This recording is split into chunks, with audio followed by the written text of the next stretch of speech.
tänast suursündmust. Me oleme täna siin selleks, et tähistada ühe debüütromaani ilmumist ja selleks, et häälestada teemasse on mul ka üks väike lõiktek. Olen hakanud mõistma, et kõik algabki me enda sees. Me ise valime, mida soovime siin elus kogeda. Meie sisemine seisund tõmbab ligi kogemusi ja valgust kui varje. Ma ei süüdista ennast, aga ma saan edaspidi paremini valida.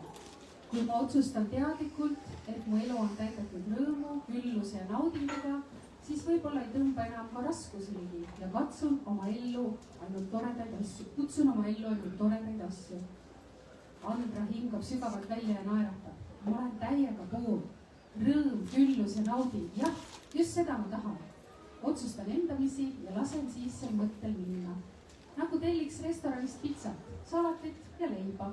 Pärast tellimuse esitamist on üsna kindel, et Elner viib selle soovi kööki ning kokk asub toimetama. Universum töötab samamoodi. Küsi ja sulle antakse.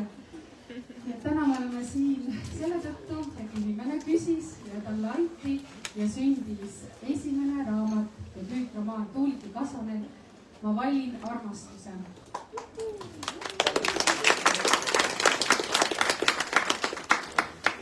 Tuuliki, meil on palju rääkida, see on äge teos. Ma mõtlen, kas alustame sellest, et miks ja kuidas see raamat sündis, sest see on alati selline küsimus, kui inimesel tuleb elu esimene raamat. See on sinu elu esimene raamat, palju õnne, see on nii äge sündmus, see on esimene. Nagu kõik esimesed asjad, nad on erilised.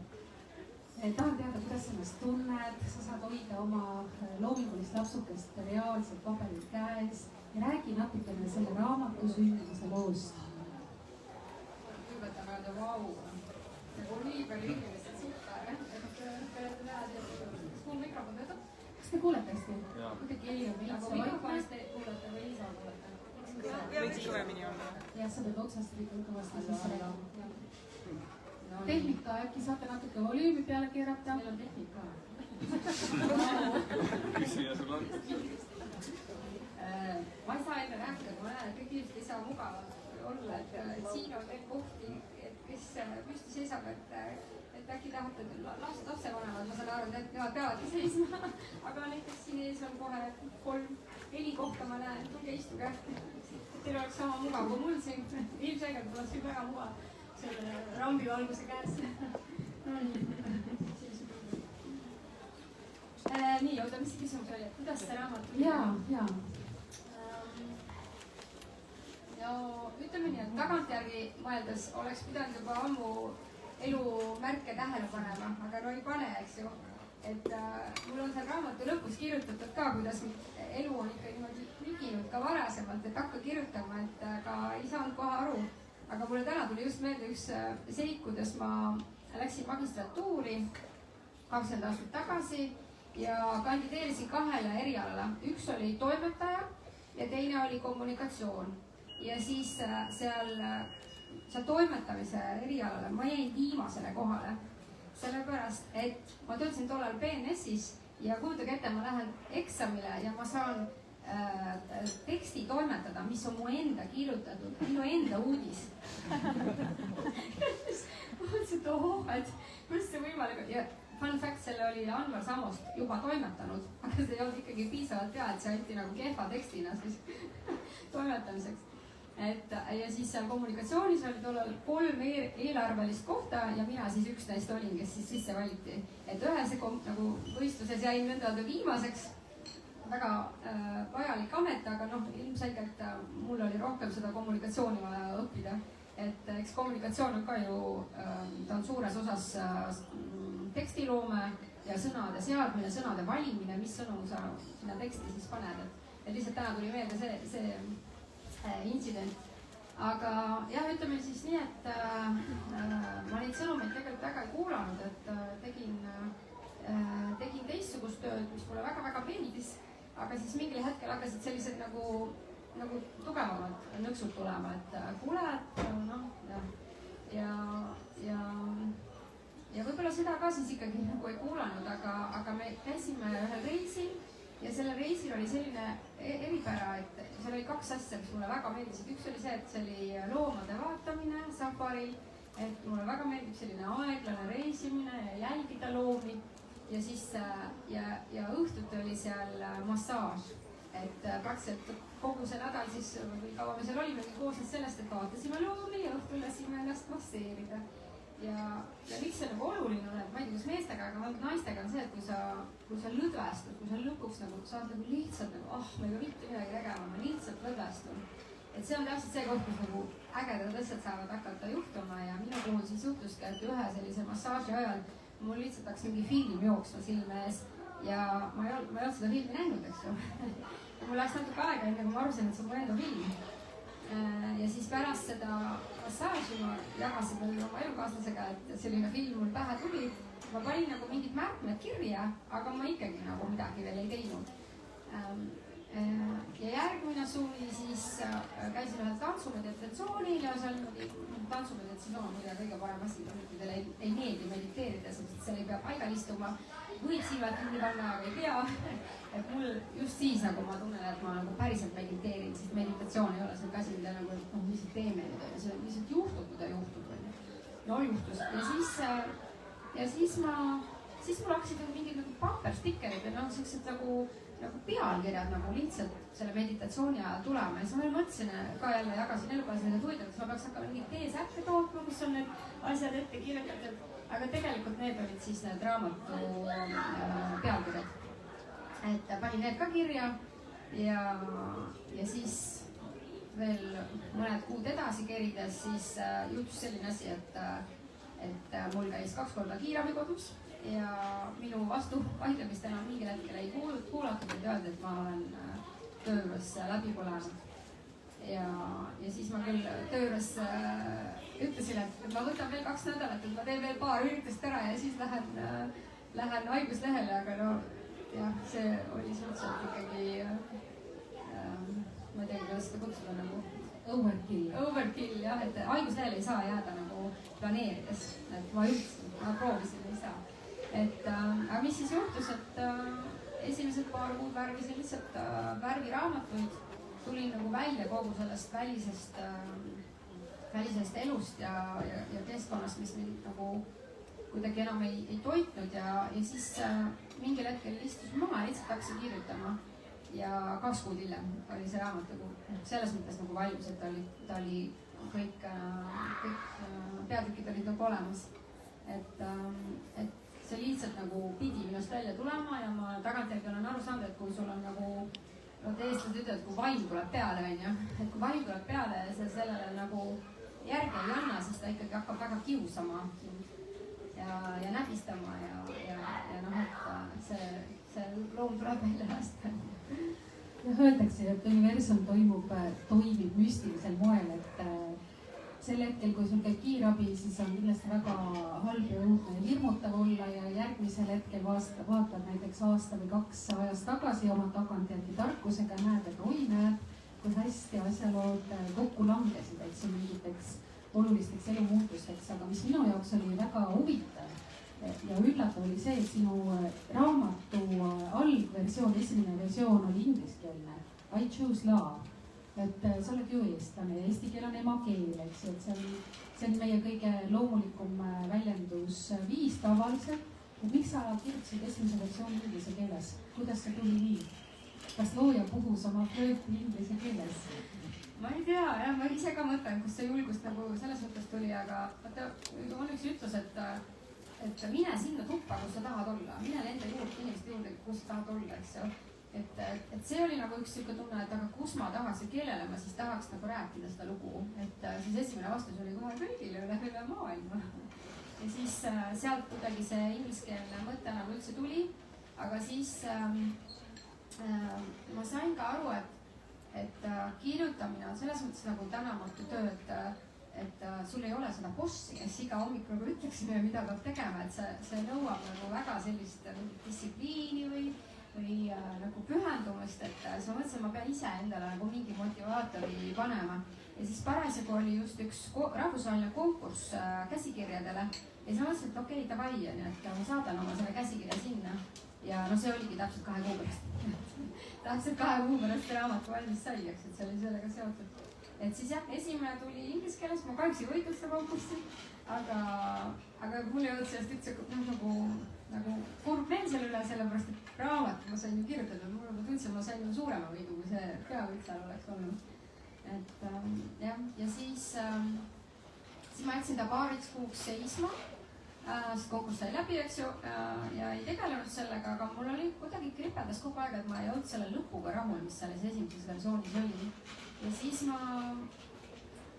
mingi aeg sain aru, et ma pean selle lõpu ümber kirjutama ja siis tegelikult kirjutasingi, et see lõpp ei olnud järelikult õige ja see raamat ei pidanud seda konkurssi võitma, sest selle ei olnud õige lõpp, ja siis ma kirjutasin lõppu õigeks ja siis tulid need testlugejad, kes olid ka tegelikult ingliskeelsed enamuses. Ja nüüd siis alles selle aasta alguses sai sellest nagu päris eestikeelne raamat. Kas eesti ja inglisekeelne versioon erinevad ka sisuliselt, olemuselt või on tegelikult ikkagi üsna identsed? Ei, lugu on ikka üks ja sama, et mõningad nimed olen võib-olla eestistanud, et kas või peategelane on Freia, on Y, eesti keeles on Iga. Ja ma olen väga suur nagu väljendite fänn, et minu arust ei saa otsetõlget väga teha, et tulebki nagu transcribe ida. Et sellepärast oli nagu isegi nagu väga hea teha mõlemad raamatud ise, et siis ma sain neid väljendid nagu valida, et need väljendid kindlasti meeldivad. Sellise rahvusvahelise teose loomisega sa said kindlasti väga tihti erilise kogemuse, eriti alustava autorina. Et räägi natuke sellest ka, et kuidas sul see protsess läks, kuidas on raamatul läinud, kuidas see on demand teema sulle tundus, eks ju, mis annab ju võimaluse tegelikult ükskõik millisele loojale oma loomingut tänapäeval levitada. Jah, ma isegi nagu praegu tagantjärgi ka ütlen, et see valdkond, kus ma töötasin, ma olin juba seal väga kaua töötanud, mul oli kõik selgeks saanud, ma edavalt vähemalt. Et aga mingil hetkel tuleb elus nagu uusi asju õppida, et siis nüüd ma saingi täpselt selle uue asja õppimise kohe endale lauale, et ma ei teadnud mitte midagi just sellest kirjastamise poolest. Et näiteks, et ma ei tea, 1/3 läheb kirjutamisele, 1/3 läheb väljaandmisele ja siis 1/3 läheb turundusele, et mõtled ju ikka, et see raamat on valmis, siis ta on valmis, ei ole. Et ja minu suureks nagu rõõmuks oli jah, et kirjastuse maailmas on toimunud tegelikult vahepeal ka revolutsioon, et nii nagu me siin sõidame taksoteenuse mõttes täiesti uut moodi, et selline asi nagu print on demand, mis sa mainisid, et igaüks teist võib kirjanikuks hakata ja Amazoni üles laadida ja sealt tellitakse siis vastavalt nii kui palju tellitakse, et ei ole vaja kuskile ei ole vaja investeerida, et mingeid suuri raamatumägesid valmis toota. Et vanasti oli väga suur barjäär sinna, eriti siis rahvusvahelisel turul sinna sisenemiseks, et praegu tänu siis suuresti Amazonile, aga neid keskkondasid on veel, on see barjäär maha võetud, et seal ei olnud väga palju vaja nuputada, et siis kui see fail oli juba kujundatud ja valmis, et see rahvusvahelisele turule saada. Ühesõnaga hästi palju olen õppinud ja siis tahtsin ka kohe meelega nagu 2 kogemust saada, et ma rahvusvaheliselt andsin ise välja ja siis Eestis tahtsin kirjastuse kaudu, et saada ka siis see teine kogemus.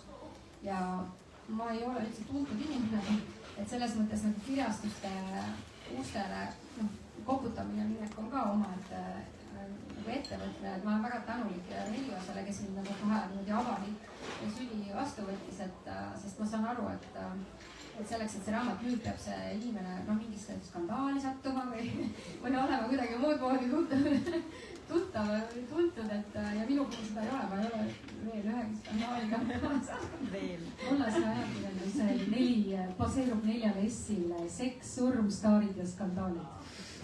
Proovi midagi genereerida, sa oled kommunikatsiooniekspert. Aga rääkides sellest, et raamat sai failiks ja sai ka paberiks, võib-olla ongi paslik tänada ka teisi tegijaid. Kirjastus Helios sa mainisid, toimetaja Riile Pitsner, kujundaja Kaire Vander, Toorn Kutan, illustratsioonid tegi Ulla Välk ja foto sinust taha tegi Triinu Raag. Kas on veel kedagi, keda sa tahaksid tänada, tänu kellele see manifesteerus ja materiaalsesse maailma? no ja kindlasti need beeta-lugejad on inglise keeles siis nagu eellugejad, kes siis andsid tagasisidet selles faasis, kus ma alles kirjutasin. Sellepärast, et kui sa lähed sinna kirjutamisesse, siis sa lähed ikkagi oma mingisse mulli ja sa sellel hetkel ei oska nagu seda väljastpoolt nagu vaadata. Et siis mul oli päris mitmeid neid testlugejaid ja nendega on ka toredaid lugusid, et näiteks ma ei räägi midagi sellist, et ma lugemise elamuse ära võtaksin, aga see põhitegelane, see Freya, et esiteks ta nimi oli alguses Harriet ja siis me käisime eelmisel suvel Himaalaja mäestikus ühel sellisel palverännakul ja siis see vaimne juht, kes seal oli, ma andsin talle oma käsikirja lugeda.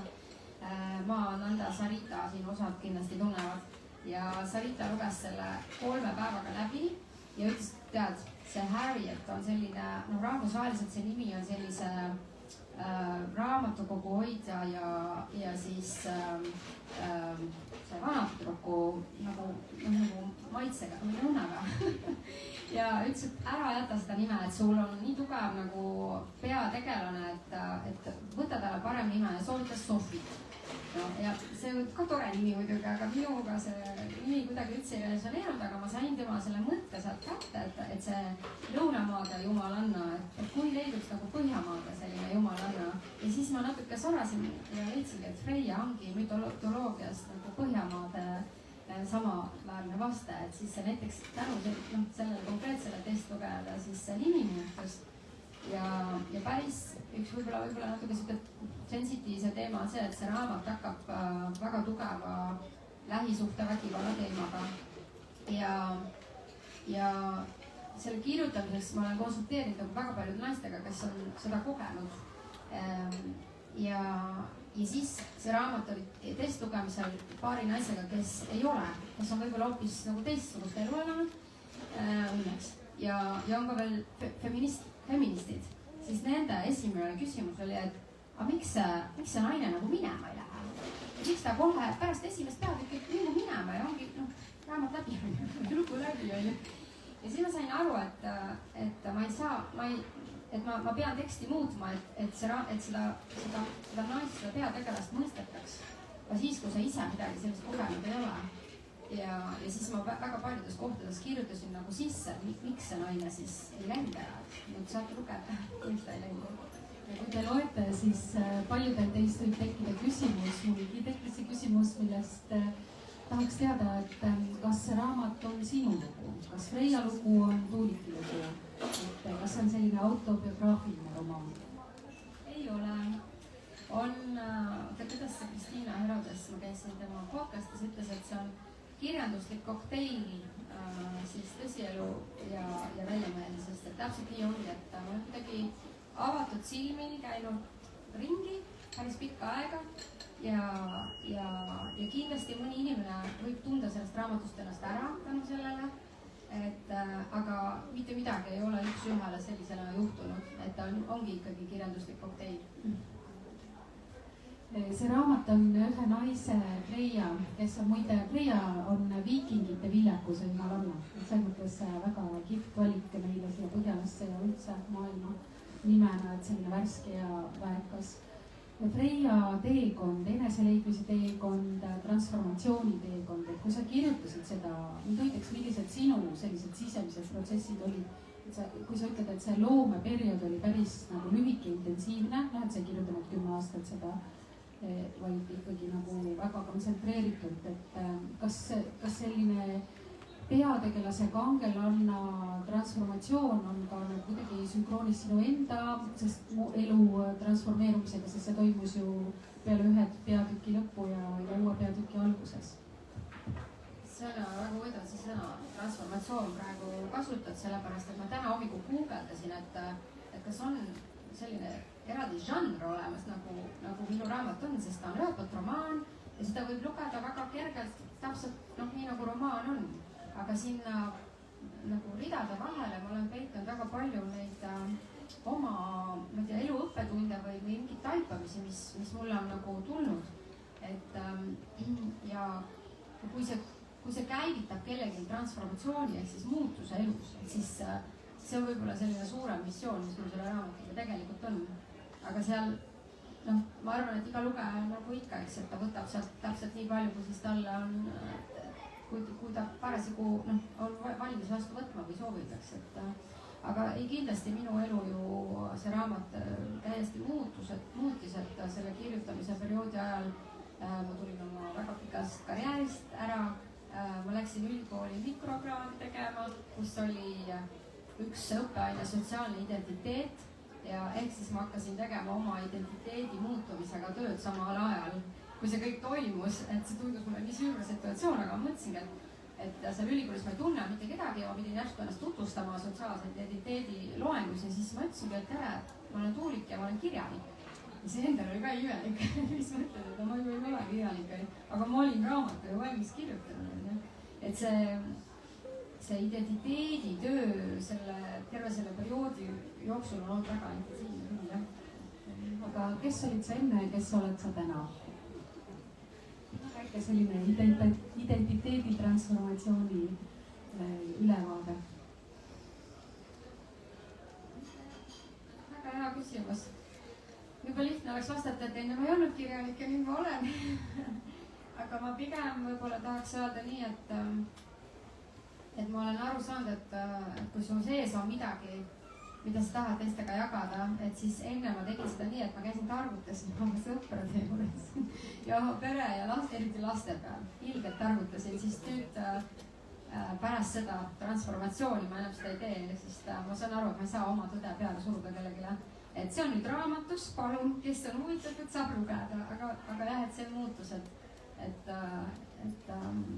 see valiku koht on, et võib-olla see on. aga kui sa mõtled üldse suuremat elumuutust, et väga selline hea karjäär energeetikas ja siis lähed äkki eneseotsingut, eneseavastuse, enese leidmise teed, eneseareng, kirjanik, kõik sellised teemad, mis ütleme tavalisele ratsionaalsele mõistusele on noh, et tot, aga karjäär oli ju hea ja mis siis nüüd, kuidas siis nüüd nii. Et mis sa selles valguses nagu tunned enda sellist enda jaoks kõige ägedamat ja olulisemat muutust endasus? No võib-olla jah, see taipamine, et see taipamine tuleb vanusega, et ma kuidagi tajun, et kui inimene on, kutsume seda siis keskeas, et siis see on võib-olla ainuke aeg, kus me tegelikult nagu nii hästi tunnetame ära, kui ajutine see elu on, eks. Et noorena tundub hästi, et on nagu hästi palju aega, on ju, et aga see on täpselt see põhjus, miks keskealised inimesed ei ole enam nõus kõigega. Et keskealises, noh, sa saad aru, et see on praegu, nüüd siin ja praegu ongi võimalus elada, et ei tule mingit aega, millal ma hakkan elama. Et võib-olla see. jah, see eeldab ka teatavat julgust, et eks meil kõigil ole ju palju unistusi, mida kõike tahaks teha ja palju kahetsusi, mida kõike oleks võinud teha. Ja siis ikkagi unistused, et kuidas võiks olla ideaalne elu ja kuidas kõndida oma hingeteed, et sina oled endas selle julguse leidnud, teha muudatusi ja minna nagu oma rada, mis on su sisemine kutse. Et inspireeri palun natuke, kuidas seda julgust leida? Ma ei tea, see on julgus, aga see on võib-olla ka ikkagi ka mingis jah, selles kriisis nagu sittamine, et mõni ostab vaata võib-olla Porsche või võtab noore või naise. Mina kirjutasin raamatu. Et jah, aga ütleme siis, et see julgus olla siis autentne ja valida siis seda, mida sa päriselt tahad teha. Et seda mina enda pealt saan öelda, et ma ei kuulnud seda, kui ma oma kalendri hästi täis planeerisin. Et jube mugav on niimoodi, et on liiga kiire elu, jooksed ühest kohast teise ja kalendris on jube palju asju ja siis see nüüd ongi õnn. Aga tegelikult sa ei kuule üldse, mis sa tegelikult tahad, sest sul on kogu aeg selline väline stimulatsioon ja väline meelelahutus peal. Et kui see maha võtta ja vait jääda, minu puhul väga raske oli see vait jääda. Et siis need sõnumid, mis siis hakkavad sealt tulema, et need on ju sosinad, eks, ja need sosinad ka räägivad, et mis su see hingetee, nagu sa nimetasid on, aga kui seda ei kuule, et siis minu puhul tuli see läbipõlemine ikkagi nagu kingitusena, et kui sa sosinad ei kuule, et siis ole valmis, et tuleb see kuidagi teistmoodi. aga mida su hing siis sosistas? kes sa oled nüüd, mis sa teed nüüd, mis on nüüd see, mis sind vaimustab elus? mulle päriselt ka meeldib kirjutada, mulle nii meeldib kirjutada, et ja see, et see minu nagu kehale nagu sobib, et nüüd oma elus esimest korda ma ei olnud mitte kordagi haige see talv, mitte kordagi, et ma olin nagu kooli ajal, ma olin iga talv kindlasti mitu korda haige ja noh, ja võib öelda, et okei, sa ei käi praegu kontoritööl on ju, et kui sul ei ole lasteaia vanuses laps, et see vastab ka kindlasti tõele, aga ma selle eest reisisin väga palju, lennujaamad ja puutusin inimestega ikkagi kokku, et ma arvan, et ma selle nende bakterite ja viiruste mõttes olin ikkagi samas kohas, aga ma tegin seda asja, mis mulle päriselt meeldib. Ja nagu see balansi tunnetamine, et ma arvan, et võib-olla see oli hoopis, mille pärast ma ei jäänud haigeks, et see on nagu keha on, näitab, et kui on vaja hoogu maha tõmmata, siis kohe tulevadki kõik need gripid kallale, on ju. Aga mul järelikult ei ole praegu vaja hoogu maha tõmmata, sest ma saan tegeleda selle lemmiktegevusega. kas sul on juba järgmised raamatud sees valmis, on juba käsikirjad vaikselt tulevad? No tegelikult on küll, jah. No mis teemal, anna vihjeid? Ei, ma ei taha praegu midagi anda, sest see raamat ei ole tulnud niimoodi nagu ta tuli, et ma tunnen, et selle raamatuga tahan niisugust eeltööd teha ja siseneda ka mingitesse sfääridesse, kus ma ei ole veel väga käinud. Ja siis ma hakkasin just mõtlema, et võib-olla see ongi minu tee, et siin raamatus on näiteks räägitud palverännakust. Noh, enamus inimesed ei lähe kunagi palverännakule, aga läbi selle raamatu on võimalik neil seda kogeda või siis tantra maailm, eks ju, mis mingi grupiseks ma kindlasti ei lähe, on ju. Aga siin on hästi nagu demüstifitseeritud isegi seda tantrat, on ju. Ja need järgmised teemad, mis mul järgmise raamatu jaoks on ka sellised, mida inimesed tavapäraselt ei tee. Ma pean neid nüüd ise kogema. Sa oled selline method-actor, et koged kõik läbi ja siis kirjutad oma kogemused baasil.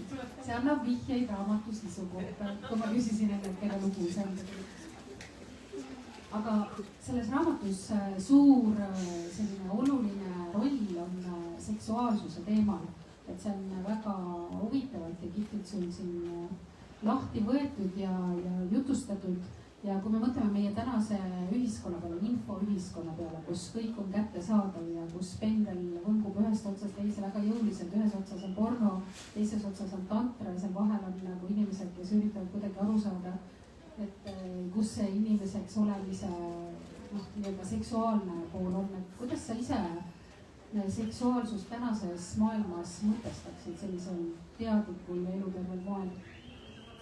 Ja võib-olla kõigepealt peabki selle nagu hoiatuse andma, et ärge kohe lastele andke seda raamatut lugeda, et raamat sisaldab nii mõningaid selliseid kuumasid erootilisi stseene, aga ei ole samas raamat erootikast. Aga vastus su küsimusele, et naudingus on tegelikult asi, on ju. Ja elu, me tulemegi siia ellu, et naudingut kogeda. Ja võib-olla nagu sügavam mõte on selles, et kuidas me siis saame neid kogeda, et see raamat annab nagu väga palju mõtteainest või vihjeid või soovitusi selleks. Aga jah, võib-olla selline kandav sõnum sellele on ikkagi seesama aeglustamine, no eriti naiste puhul. Et naise ja naise naudingud, eks ju, et nad ei saa kokku käia, kui meil on nagu oravrattas elu, et see raamat võiks julgustada nagu aega maha võtma, et täiesti nagu mitte midagi teha mõnda aega, et ma loodan, et see raamat selle sõnumi viib kuhugi laia maailma. Jah, eriti tänapäeval, kui maailm on väga pinges igas mõttes mentaalselt ja psühholoogiliselt ja majanduslikult ja mis iganes teemadel, et nagu pinget on väga palju.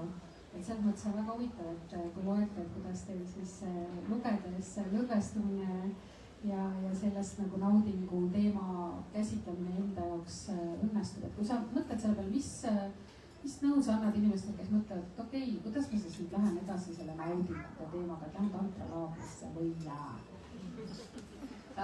sellel on ka, kõik on stigmatiseeritud, eks ju. Me teame, porno on väga kahjulik inimeste ajule, kui seda 8-10 tundi päevas vaadata.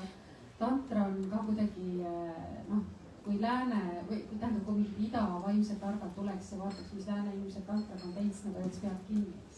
Et kus sa selle teema sellise, ütleme, hea ja eluterve koha leiad enda jaoks? festivalist on muide üks terve peatükk raamatus et aga mida ma seal raamatus tahtsin ka väga palju edasi anda, just seesama, et kui suured meil võivad eelarvamused mingite asjade osas olla ja kui palju me võime endalt elust siis ära lõigata või jätta kogemata tänu sellele, et see ei pea üldse nii hullu asjaga kui tantraga olema, aga see võib ka mingite palju lihtsamate teemadega olla, et meil on otsustatud, et asjad käivad nii, eks, et selles raamatus on väga palju sellisest vastuseisust. ja päeva lõpuks minu jaoks on vastuseis muutusele, eks, et väga huvitab näiteks, kui keegi lugeja mulle kirjutab, et mis kohas tema tundis seda vastuseisu selle lugemise ajal, et need kohad on väga kõnekad tegelikult, et mis see asi siis seal on, mis mind ärritab praegu, et miks ta sellest nii palju kirjutab, onju. et see võib avada mingi täiesti uue koha. Oota, mis sa küsid veel?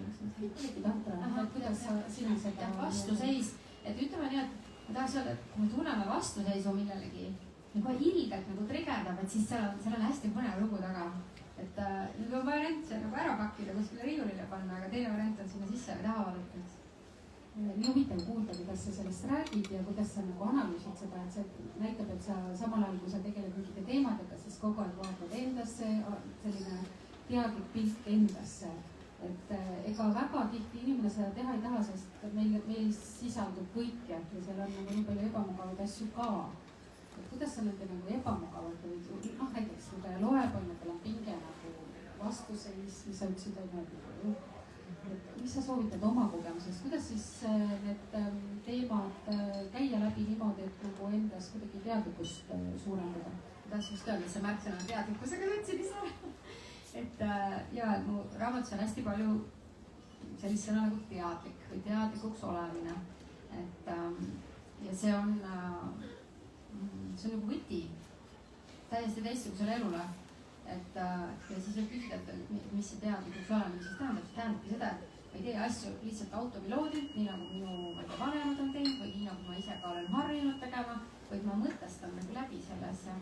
Me ei saa kõikide asjadega teadlik olla, sest siis me kogu aeg nagu analüüsiks ja mõtleks, et kuidas ma nagu täna seda putru söön, et kas seda, kuhu see nagu läheb, see rusikas ja nii edasi.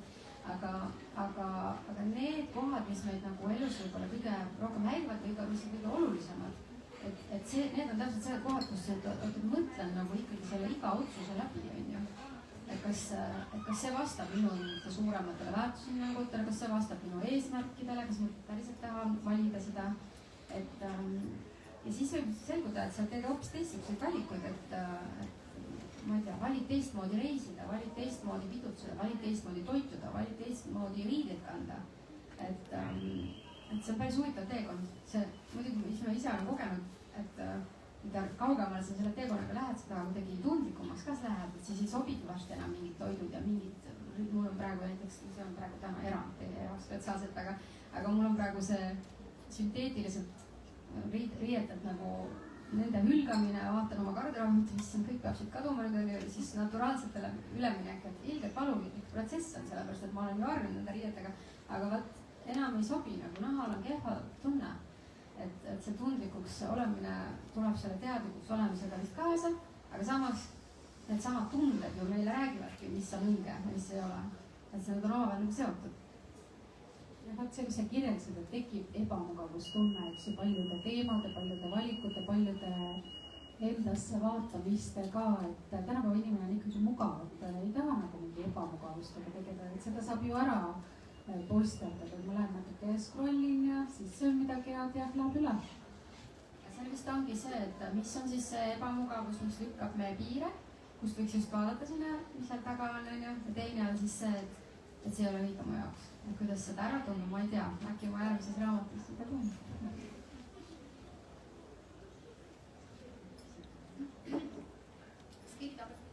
Tahate küsida midagi?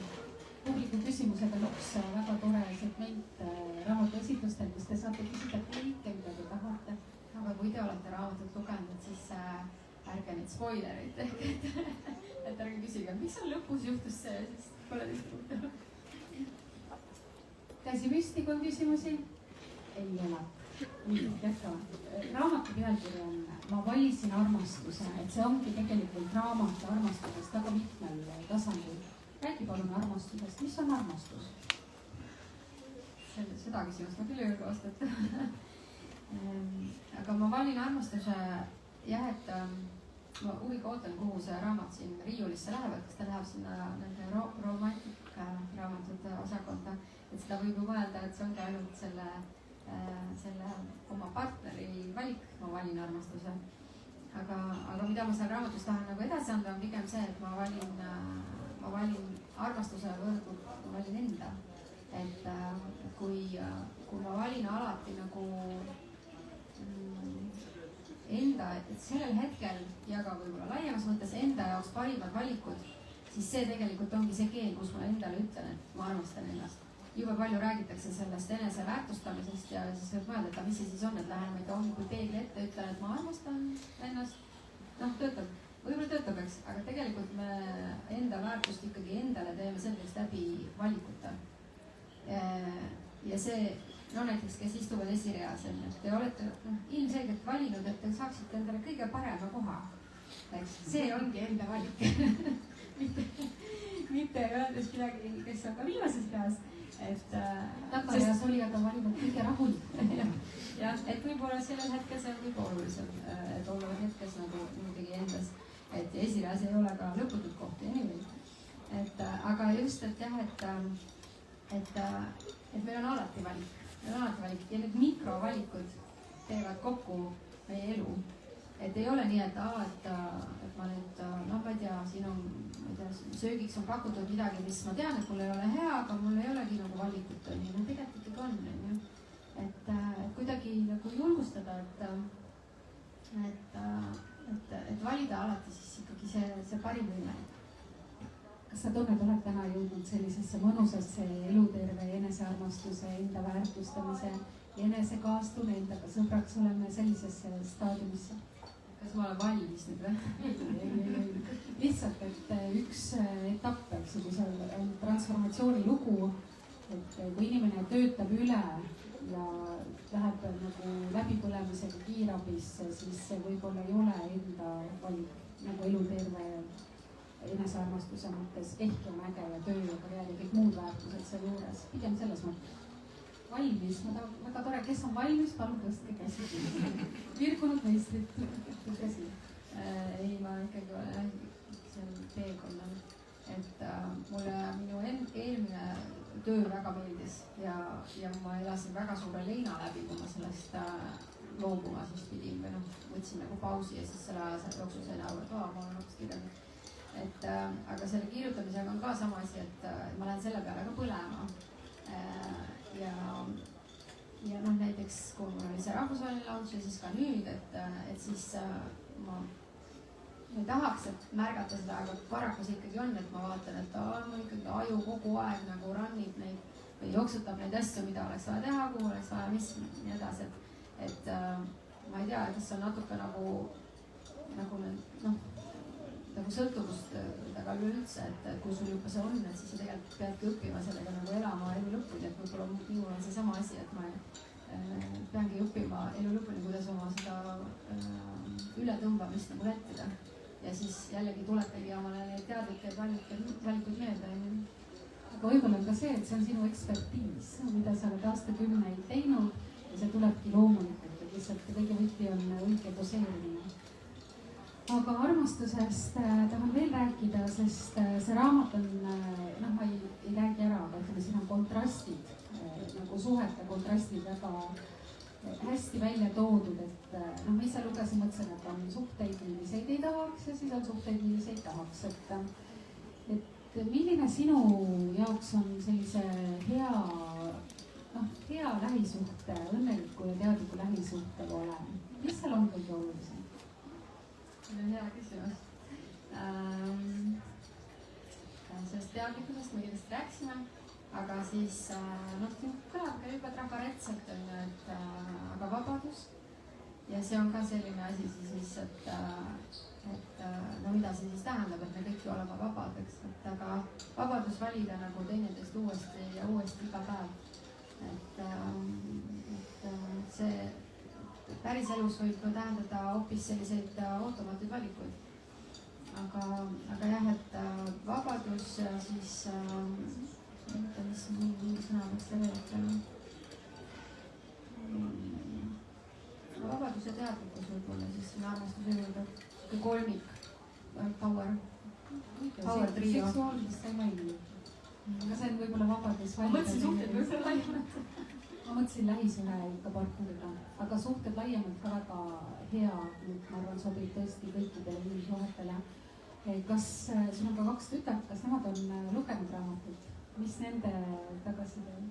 ja Rahel on lugenud ja Rochelle ei ole lugenud. Rahel on siin ka, Rahel oli ingliskeelse versiooni korrektuuri tegija, et temal oli väga hea kotkasill leida üles kõik puuduvad komad,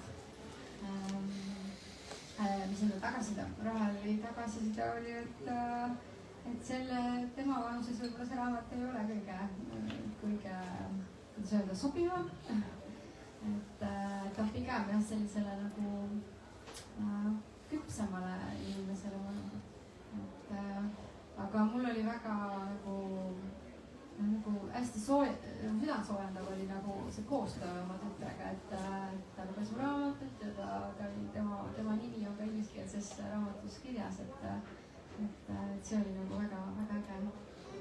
tõesti armas. ja oota, ühe asja tahan veel öelda, et ma nagu üha rohkem tajun, et meie lapsed on nagu mõnes mõttes peeglid meie enda teismeikka või oleneb, mis vanuses need lapsed on, et kui nad on ka väiksemad, siis võib-olla sinna, et siis kuidagi see teadmine jõudis selle raamatuga nagu kohale, et kui mingi asi ka jällegi närvi ajas, et siis ma mõtlesin, et mis ma ise samas vanuses tegin, et üsna samasugune olin, et kuidagi olen õppinud väärtustama seda peeglit, mida muidu ma ei näe ju endast, et milline ma olin, ma ei tea, 6-aastasena või 16-aastasena, et siis see kuidagi on tulnud. Öeldakse, et lapsed on meie kõige suuremad vaimsed õpetajad, et mida sinu vaimsed õpetajad sulle on õpetanud?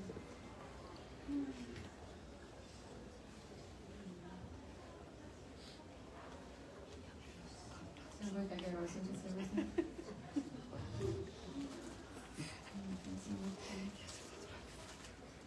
võib-olla siis seda, et kui see laps sünnib, siis see elu tundub nagu sama, et minu elu, tema elu, meie kõik on ju, aga tegelikult ju ei ole.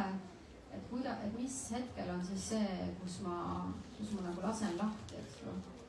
et emadena on seda väga keeruline teha ja mina nagu ikka täitsa nagu sundisin ennast seda siis tegema, kui nad jõudsid teismeikka.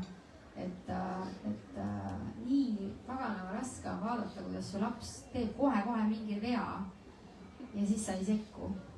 et see vist on kõige keerulisem olnud. aga olles siis sekkunud ja siis pärast nähes, et aga ta ei saanud seda õppetundi ja nüüd ta kordab seda viga uuesti ja uuesti, et siis see on nagu kuidagi aidanud, et see on nende ülesanne ise neid asju kogeda. et aga pagana raske, ma arvan, et kõigil, kellel lapsed samastavad seda. aga mis sa loodad, et mida lapsed on sinult õppinud, sinu kui eeskuju pealt? sest me õpetame lapsi ju nii õnneks kui kahjuks läbi eeskuju. kõik need asjad, mille pärast nad piinlikkust tunnevad praegu. annan lastele rahu. võib-olla hakkame vaikselt otsi kokku tõmbama, aga tahaks ikkagi lõpetuseks teada seda, esiteks, kes on see tüüp siin laua peal? see tüüp tuli minule natuke ootamatult siia laua peale täna. see oli kingitus, aga kohe esimeses peatükis te kohtute selle Musta pantriga, kui te hakkate seda raamatut lugema ja ta on seal lõpupoole uuesti figureerib, et sellise tugeva jõu, mis on igas inimeses, aga minu raamat räägib hästi palju ikkagi naisest, peategelane on naine, et igas naises peidus ja see must panter võib olla nagu magavas seisus, aga ta on seal olemas. et ta on seal olemas. aga nüüd, kuna sa oled selline võimas manifesteerija, siis tahaksid sa nagu laseks lendu sellised unistused, et siin meil on ingliskeelne raamat, meil on eestikeelne raamat. mida sa soovid, kuhu ja kelleni nad jõuaks? kui julged kohe, täiesti ideaalis. oleme julged ja ma vist natuke enne vihjasin ka seda, aga mu suurim soov on jah, et see raamat jõuab nende inimesteni, kes on võib-olla keerulises situatsioonis, aga võib-olla ka lihtsalt neil on nagu igatsevad sellist muutust. ja et kui see raamat aitab mõnel inimesel sellisest olukorrast nagu edasi liikuda, et kas siis tulla välja vägivaldsest suhtest või lihtsalt elu on nii nõme ja midagi teha ka ei oska, et siis see ära muuta, valida endale uuesti, et siis see on nagu selline suurem missioon, et minu jaoks see ei ole majandusprojekt või see ei ole kuulsuse projekt, kindlasti mitte, et see on kaks asja, üks asi, ma ei saa neid lugusid nende sees enam hoida, see on mul tervisega kahjustanud, et ma pean neid lihtsalt välja saama, aga teine on siis see jah, et me ei tea kunagi, kus